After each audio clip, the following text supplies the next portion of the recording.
káàkiri àgbáyé.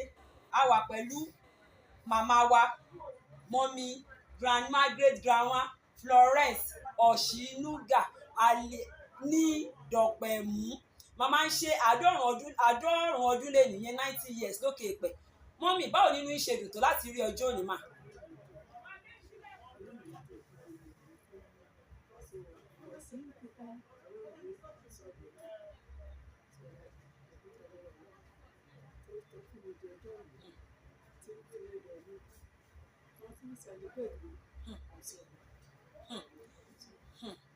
Màmá kó tá a ṣàkíyèsí ni pé àwọn èèyàn wọn kì í dàgbà tó máa fi so lítà àwọn kan wá sọ pé bóyá oúnjẹ tó ń jẹ láyé àtijọ́ pé yìí yá wa gbáyé oúnjẹ tẹ̀ ń jẹ́ yàtọ̀ sí oúnjẹ ìsìn.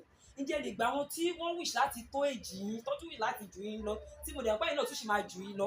Ǹjẹ́ lè advice wọn lórí ọ̀nà tó lè gbà tó lè fi tẹ́mi wọn lè fi gùn.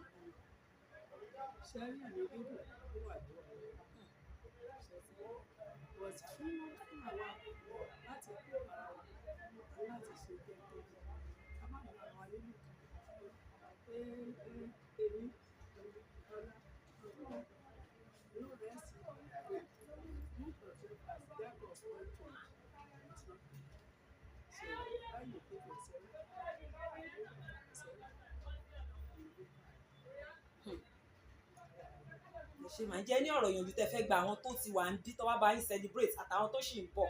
Ǹjẹ́ ní ọ̀rọ̀ ìyànjú tẹ́ fẹ́ gbà wọ́n mà? Keep yourself. Wash your chair. Most of our ladies want to say,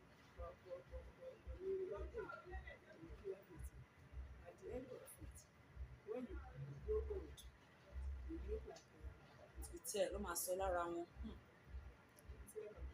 Àbí torí mọ́mì jẹ́ Christian wọ́n máa ń sọ pé àwọn àgbánu Jésù nípa àwọn tó bá jẹ́ Christian pé wọn kì í dàgbà pé ṣé mọ̀ ẹ̀kọ́ sí lọ church láàárọ̀ sí lọ celebrate in church láàárọ̀.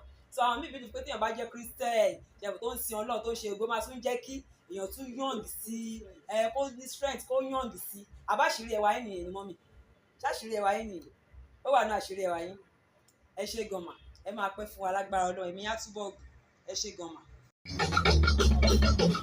Ọlọ́run wa káyé ìwà láì oníṣòwò lọ́lọ́ ṣáṣọ